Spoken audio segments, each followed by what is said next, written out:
Hello, my name is Marco Garza, and this is my reading autobiography for Dr. Amalaged's R-Lit 6330 class. My reading autobiography is inspired by Dr. Seuss. I grew up reading his words of rhyme. I believe that his books spread the magic of literacy. He is my inspiration. I truly believe that his messages are filled with wisdom that will transcend through the centuries of time. As Dr. Seuss states, the more that you read, the more things you will know. The more that you learn, the more places you'll go. Where the Wild Things Are by Maurice Sendak was the first book that I read. It was an experience that I will never forget. It is still my favorite book.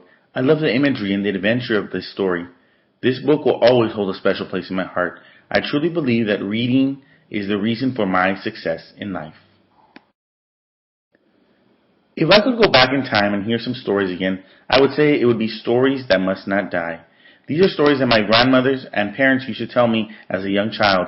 I used to love to hear them tell me these folk tales such as La Llorona, La Lechuza, and many others. These are memories that I will cherish forever. Dinosaurs were another one of my passions growing up as a child. Anything that was dinosaur related I had. When I found out that they had books about dinosaurs, I was in a reader's paradise. In my path of literacy in my preteen years, I followed R.L. Stine. He wrote some of the scariest books for children. Night of the Living Dummy, The Haunted Mask, and Monster Blood are just a few of those terrifying titles which still give me goosebumps till this day. In high school, for pleasure was put to the side and required readings took over my schedule. From A Clockwork Orange to Memoirs of a Geisha to The Adventures of Huckleberry Finn, each of these fantastic readings played an important role in expanding my reading genres. Once I got into college, required novels became a thing of the past. Although I will never forget this book that I had to read for one of my English classes. This book really helped me open my eyes, and it made me realize that as a teacher, we must always look for warning signs in our students. This book was one of my inspirations which led me on my path to become an educator.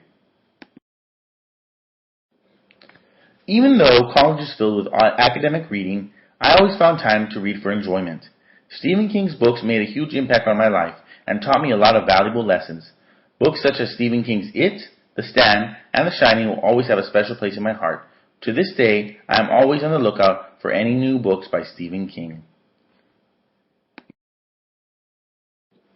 I eventually graduated from college and started teaching.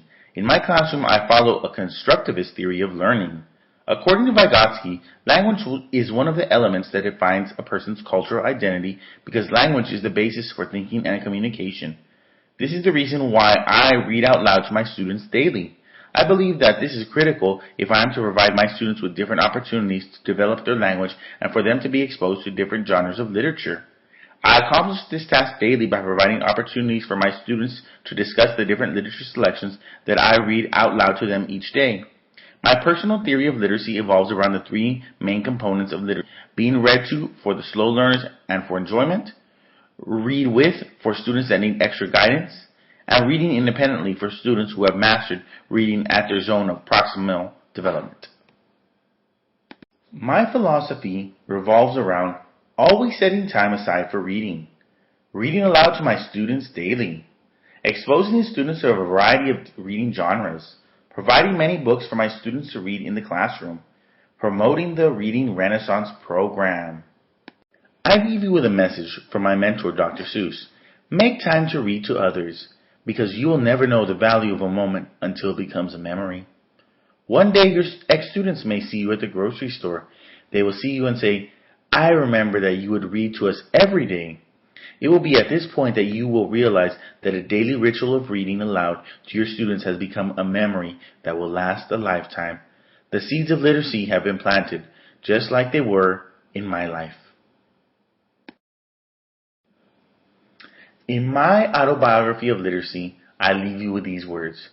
You can find magic wherever you look. Sit back and relax. All you need is a book.